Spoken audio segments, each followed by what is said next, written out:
Hello കൂട്ടുകാരെ, നമ്മളിന്ന് അയർലൻഡിലെ ഏറ്റവും മനോഹരമായ കാസ്റ്റുകളിലൊന്നായ ബ്ലാർണി കാസ്റ്റിലേക്കാണ് ഇന്ന് പോകുന്നത്. ഇത് അയർലൻഡിലെ കോർക്ക് കൗണ്ടിയിലാണ് സ്ഥിതി ചെയ്യുന്നത്. ഞങ്ങൾക്കൊരു ഒഴിവ് ദിവസം കിട്ടിയപ്പോൾ ഞാനും എൻ്റെ വൈഫ് ആതിരക്കുട്ടിയും ഒരുമിച്ച് ഈ കാസ്റ്റിലൊന്ന് കണ്ടു കളഞ്ഞേക്കാമെന്ന് വിചാരിച്ചു. അങ്ങനെ ഞങ്ങൾ കാസ്റ്റിൻ്റെ ഫ്രണ്ടിലെത്തി. എന്താ പറയുക, കാസ്റ്റിൻ്റെ ചുറ്റുവട്ടത്തൊക്കെ ഒന്ന് കറങ്ങുമായിരുന്നു. വേറൊന്നുമല്ല, കാസ്റ്റിൽ 10 മണിക്ക് തുറക്കുള്ളൂ, അതുകൊണ്ടാണ്. അതായത് കാസ്റ്റിൽ 10 മണി തൊട്ട് വൈകിട്ട് 5 മണി വരെ ഉള്ളൂ എല്ലാ ദിവസവും. അങ്ങനെ ഞങ്ങൾ അതിൻ്റെ ചുറ്റുവട്ടത്ത് നിന്ന് സെൽഫിയൊക്കെ അങ്ങനെ എടുത്ത്, ഒന്നും പറയാനില്ല കേട്ടോ, വളരെ ബ്യൂട്ടിഫുള്ളാണ്, നല്ല മനോഹരമായൊരു വ്യൂ ആണ്. ഏകദേശം ഒരു 10 മണിയായപ്പോഴേക്കും ഞങ്ങൾ കാസ്റ്റിൻ്റെ അകത്തേക്കൊന്ന് കയറി. അവിടെ കുറച്ച് കാസ്റ്റിനെ കുറിച്ച് പറയുന്ന ചില കാര്യങ്ങൾ വിശദീകരിച്ചിട്ടുണ്ട്. ഞങ്ങൾ അവിടെ നിന്ന് ഇടത്തോട്ട് തിരിഞ്ഞപ്പോഴേക്കും അവിടെ ഒരു ടോയ്സ് കടയുണ്ട്.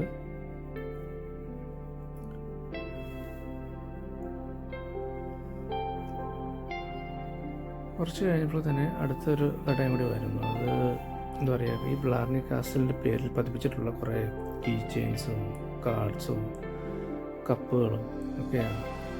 അതിവിടെ മേടിക്കാൻ കിട്ടും. ഫ്രീ ഒന്നുമല്ല, പൈസ കൊടുക്കണം കേട്ടോ. അങ്ങനെ ഞങ്ങൾ കാസ്റ്റിലെ അകത്തേക്ക് കയറി. കയറുന്നതിന് മുമ്പായിട്ട് ഞാനൊന്ന് പുറത്തേക്കുള്ള വ്യൂ ഒന്ന് നോക്കിയാൽ കേട്ടോ. ഇത്ര ഹൈറ്റ് ലെവലിലാണ് ഇപ്പോൾ ഞങ്ങൾ നിൽക്കുന്നത്. പിന്നീട് ഞാൻ ആ കാസ്റ്റിൻ്റെ അവിടെ നിന്നൊരു വീഡിയോ എടുക്കുമായിരുന്നേ. പക്ഷെ എൻ്റെ വൈഫ് വിചാരിച്ചത് ഫോട്ടോ എടുക്കുവാണെന്ന്. വീണ്ടും ചമ്മി. അങ്ങനെ ഞങ്ങൾ വീഡിയോ എടുക്കാമെന്ന് പറഞ്ഞൊരു വിശ്വാസമൊന്നും ആയിട്ടില്ല. പുള്ളിക്കാരൊരു ടാറ്റ തന്നു. അങ്ങനെ ഞങ്ങൾ അകത്തേക്ക് കയറി കഴിഞ്ഞപ്പോഴേക്കും ഈ കാസ്റ്റിനെ കുറിച്ച് വിവരിക്കുന്ന കുറച്ച് വീഡിയോസ് അവിടെ ഉണ്ട്. ഒന്നും പറയാനില്ല കേട്ടോ. കണ്ടില്ലേ, ഇതിൽ ഈ കാസ്റ്റിൻ്റെ മേലോട്ട് കയറാമെന്ന് പറഞ്ഞാൽ ഇച്ചിരി ശ്രമകരം തന്നെയാണ് കേട്ടോ. ഈ കാണുന്ന പടികളല്ല, ഈ കാണുന്ന പടികളൊക്കെ നമുക്ക് ഇച്ചിരി എളുപ്പത്തിലുള്ളതാണ്. പക്ഷേ കുറച്ച് കഴിയുമ്പോഴേക്കും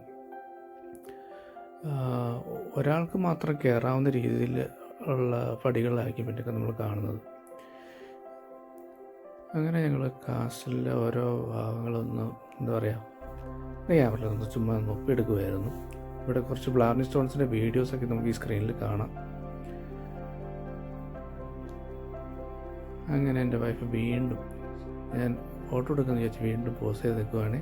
ആശാത്തി വീണ്ടും ചമ്മി പോവുകയാണെന്ന് ഓർക്കുമ്പോൾ എനിക്ക് മനസ്സിലുള്ളത് എന്താ പറയുക, നല്ല ചിരിച്ചുകൊണ്ടിരിക്കുക ഞാനോട്. അങ്ങനെ ഞങ്ങൾ വീണ്ടും അകത്തോട്ട്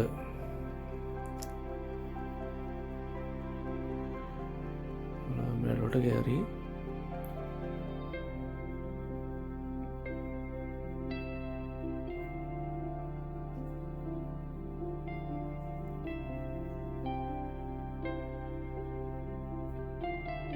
ഇവിടെയായിരുന്നു കാസ്റ്റിലെ ഗ്രേറ്റ് ഹാൾ. അതിനുശേഷം ഞങ്ങൾ വീണ്ടും മേളിലോട്ട് കയറുവാണ്.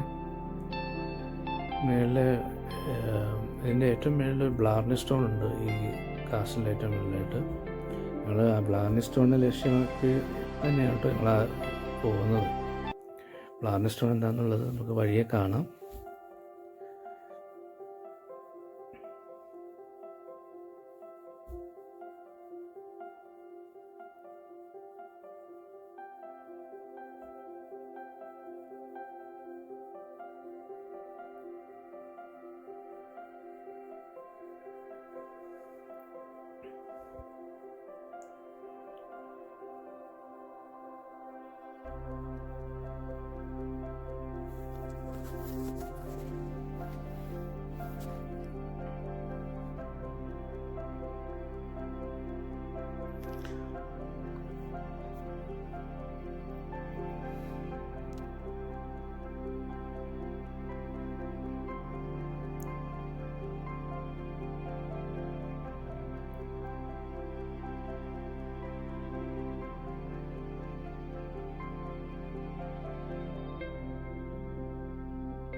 ഞാൻ നേരത്തെ പറഞ്ഞിരുന്നില്ലേ ഒരാൾക്ക് മാത്രം കയറാവുന്ന ഒരു പടിയുണ്ടെന്ന്. ഇത് ശ്രമകരമാണ്. ഈ ക്യാമറ പിടിച്ചുകൊണ്ടും ഒറ്റയ്ക്ക് ഇതിനും കൂടി ഇങ്ങനെ മേളിലോട്ട് കയറാമെന്ന് പറഞ്ഞാൽ. അങ്ങനെ ഞങ്ങൾ കാസിലെ കിച്ചൺ സൈഡിൽ എത്തിക്കഴിഞ്ഞു.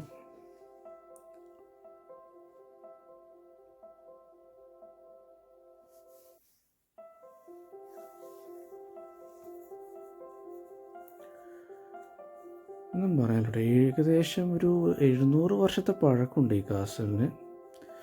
ഈ കാസ്റ്റിൽ പണിതിരിക്കുന്നത് എന്താ പറയുക, മെക്കാർത്തി കുടുംബാംഗമാണെന്നാണ് പറയുന്നത് ഇവിടുത്തെ.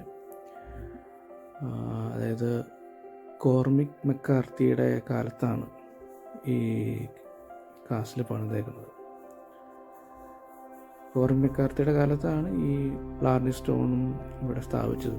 എന്താ പറയുക, ഫ്രം സ്കോട്ട്ലാൻഡിൽ നിന്ന് കൊണ്ടുവന്നാണെന്നൊക്കെ പറയുന്നുണ്ട്. എന്താ പറയുക, ഒരു സ്കോട്ടിഷ് സ്റ്റൈലിലാണ് ഈ കാസ്റ്റിൽ പണിതേക്കുന്നത്. അങ്ങനെ ഞങ്ങൾ കാസ്റ്റിലെ ഏറ്റവും മുകളിലെത്തി. ക്യാമറ പിടിക്കാൻ തന്നെ ഭയങ്കര ബുദ്ധിമുട്ടാണ്, കൈ അങ്ങ് മരവിക്കുവാണ് കേട്ടോ. അവിടെ കുറച്ച് പേര് അവിടെ ബ്ലാർണി സ്റ്റോണൊക്കെ ചുംബിച്ച് കഴിഞ്ഞ് അവരവിടെ നിന്ന് മാറിയിപ്പാണ്. അവിടെ 2 സെക്യൂരിറ്റി ഗാർഡ്സ് ഉണ്ട് കേട്ടോ.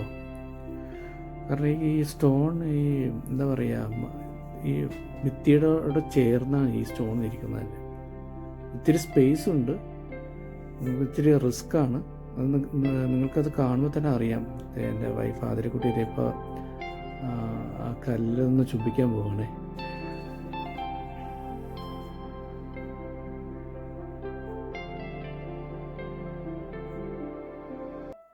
അവിടെ സെക്യൂരിറ്റി ഗാർഡ്സൊക്കെ വേണ്ട നിർദ്ദേശങ്ങളൊക്കെ പറഞ്ഞു കൊടുക്കുന്നുണ്ട്. ഈ 2 കൈ ഹോൾഡ് ചെയ്യാനുള്ള സ്റ്റാൻഡ്സ് അതിൽ ഹോൾഡ് ചെയ്തതിന് ശേഷം വേണം ഈ സ്റ്റോണിൽ ചുംബിക്കാൻ. പക്ഷേ ഇത് ഭയങ്കര ഹാപ്പി ആയിട്ടോ. അതിനുശേഷം ഇനി എൻ്റെ ഊഴമാണേ. ഇനി ഞാൻ പോയി ഒന്ന് കിടക്കാൻ പോവാം. അവരും എനിക്ക് വേണ്ട കാര്യങ്ങളൊക്കെ പറഞ്ഞു തരുന്നുണ്ട്. ഒത്തിരി ബുദ്ധിമുട്ടിയാണ് കേട്ടോ. ഞാൻ ഇത്തിരി പേടിച്ചു മനസ്സുകൊണ്ട്. സ്റ്റാൻഡിൽ പിടിച്ചില്ലെങ്കിൽ നമ്മൾ നേരെ താഴോട്ട് തന്നെ പോകട്ടോ. കാരണം അവിടെ ഒരു സ്പേസ് ഉണ്ട് താഴോട്ട് പോകാനുള്ള. അങ്ങനെ ഞാനും സ്റ്റോണിൽ ചുംബിച്ചു. നമ്മൾ ഒട്ടും പ്രതീക്ഷിക്കുന്നില്ല, നമ്മൾ ഈ സ്റ്റോണിൽ ചുംബിക്കുന്നതിന് തൊട്ട് മേളിലൊരു ക്യാമറ വരെ അവിടെ വെച്ചിട്ടുണ്ട്. എന്തിനാണെന്നുള്ളത് ഞാൻ ലാസ്റ്റ് വീഡിയോ തീരുമ്പോൾ പറയാം കേട്ടോ. അതായത് ഈ സ്റ്റോൺ എന്ന് പറഞ്ഞാൽ ഇതിൻ്റെ ഒരു പ്രത്യേകത എഴുത്തുകാർ പറയുന്നത് എന്താണെന്ന് വെച്ചാൽ, നല്ല വശ്യമായിട്ട് സംസാരിച്ച് ആളുകളെ കീഴടക്കുവാനുള്ള ഒരു വാക്ചാതുരി അത് ലഭ്യമാവുമെന്നാണ് ഇവിടുത്തുകാർ പറയുന്നത്. പിന്നെ വേറെ ചില നമ്മളെപ്പോലുള്ള ഇന്ത്യക്കാരിലെ കുറച്ച് പേര് എന്നോട് പറഞ്ഞത്, നമ്മൾ മനസ്സിൽ എന്താണോ കരുതുന്നത് എന്ന് ആഗ്രഹം നടക്കാനുണ്ടെങ്കിൽ അത് നടക്കുമെന്നും ആണ് പറയുന്നത്. ഇത് കണ്ടില്ലേ, പുറമേയുള്ള വ്യൂ കണ്ടില്ലേ, ഒന്നും പറയാനില്ല. അത്രയും സുന്ദരം തന്നെ, അത്ര സുന്ദരം. നമ്മൾ കയറിയ പോലെ തന്നെ ഇതിൻ്റെ ഇറക്കവും ഇത്തിരി ബുദ്ധിമുട്ടുള്ള കാര്യമാണ് കേട്ടോ. അങ്ങനെ വീണ്ടും ഞങ്ങൾ സൂക്ഷിച്ച് പയ്യെ ഇറങ്ങാം. കാസ്റ്റിൽ കണ്ടതിൻ്റെ സന്തോഷത്തിൽ. കാസ്റ്റിൽ കണ്ടു കഴിഞ്ഞ് ഞങ്ങൾ നേരെ പോയത് ബ്ലാർണി ഹൗസിലേക്കാണ് കേട്ടോ. ബ്ലാർണി ഹൗസിനെ കുറിച്ച് പറയുവാണെങ്കിൽ 11-ാം നൂറ്റാണ്ടിൽ മെക്കാർത്തി രാജവംശം ബ്രിട്ടീഷുകാരുമായിട്ടുള്ള യുദ്ധത്തിൽ പരാജയപ്പെടുകയും അവരിവിടെ നിന്ന് പലായനം ചെയ്യുകയും ഉണ്ടായിരുന്നു. അതിനുശേഷം 18-ാം നൂറ്റാണ്ടിൽ അവരെ ഇവിടെ തിരികെ കൊണ്ടുവരികയും അവർക്ക് ആദരസൂചകമായിട്ടൊരു ബ്ലാർണി ഹൗസ് സ്ഥാപിക്കുകയും ഉണ്ടായിരുന്നു. ഇത് നോർത്തേൺ അയർലൻഡിലെ ബെൽഫാസ്റ്റ് ആർക്കിടെക്റ്റായ ജോൺ ലാനിയോനാണ് ഇത് നിർമ്മിച്ചിരിക്കുന്നത്. ഹലോ കൂട്ടുകാരെ, ഞാൻ നേരത്തെ പറഞ്ഞിരുന്നു ബ്ലാർണി സ്റ്റോണിൻ്റെ മുകളിൽ ഒരു ക്യാമറ ഉള്ള കാര്യം. വേറെ ഒന്നുമല്ല, ഇത് തന്നെയാണ് കാര്യം. അതായത് ഞങ്ങൾ ബ്ലാർണി സ്റ്റോണിൽ അവിടെ കിടന്ന സ്റ്റോണിൽ ചുംബിക്കുന്നതിൻ്റെ ഇമേജ് അവർ ക്യാപ്ചർ ചെയ്ത് വെച്ചിട്ടുണ്ടായിരുന്നു. കൂടാതെ ഇവിടുത്തെ ഈ കാസ്റ്റലിൻ്റെ നടത്തിപ്പുകാരെ അവർ ഒരു സർട്ടിഫിക്കറ്റ് നമുക്ക് തരുന്നുണ്ട്. ഇതിൽ സർട്ടിഫിക്കറ്റിൽ ഇതിൽ മെൻഷൻ ചെയ്തിരിക്കുന്നത് sir Charles sir John Colthurst of Ardrum and Inishcarra in the county of Cork baronet do hereby certify that Mrs. Adira Vinuraj and Mr. Vinuraj visited the castle and having kissed the Blarney stone is now sent forth with the gift of elegance on this date. അതായത് ഇപ്പോഴത്തെ കാസ്റ്റലിൻ്റെ കീഫേഴ്സാണ് ഇപ്പോൾ നമുക്ക് ഇപ്പോൾ ഇങ്ങനൊരു certificate നമുക്ക് തന്നിരിക്കുന്നത്. ഇതിൽ എൻ്റെയും എൻ്റെ വൈഫിൻ്റെയും ഫോട്ടോ അതിനകത്ത് പതിപ്പിച്ചിട്ടുള്ള ഒരു ആണ് തന്നിരിക്കുന്നത്. അപ്പോൾ ഞങ്ങൾക്ക് ഒരുപാട് സന്തോഷമായി. ഇതൊരു സത്യം പറഞ്ഞൊരു ഞങ്ങൾക്കൊരു നല്ലൊരു മെമ്മറിയാണ് കേട്ടോ ഇത് ഞങ്ങൾക്കിത് കിട്ടിയെന്ന് പറഞ്ഞാൽ. എന്തായാലും ഞങ്ങളുടെ ഈ ഒരു വ്ളോഗ്, അതായത് ബ്ലാർനി കാസ്റ്റിൻ്റെ ബ്ലാർനി ഹൗസിൻ്റെ വീഡിയോ നിങ്ങൾക്ക് ഇഷ്ടമായെങ്കിൽ നിങ്ങളുടെ ലൈക്കും ഷെയറും സബ്സ്ക്രൈബും കിട്ടുമെന്ന് പ്രതീക്ഷിച്ചുകൊണ്ട് ലിഫി റിവറിൻ്റെ മറ്റൊരു നല്ലൊരു എപ്പിസോഡുമായി നമുക്ക് വീണ്ടും കാണാമെന്ന് പറഞ്ഞുകൊണ്ട് ഞാൻ എൻ്റെ ഈ വ്ളോഗ് നിർത്തുന്നു. ബൈ.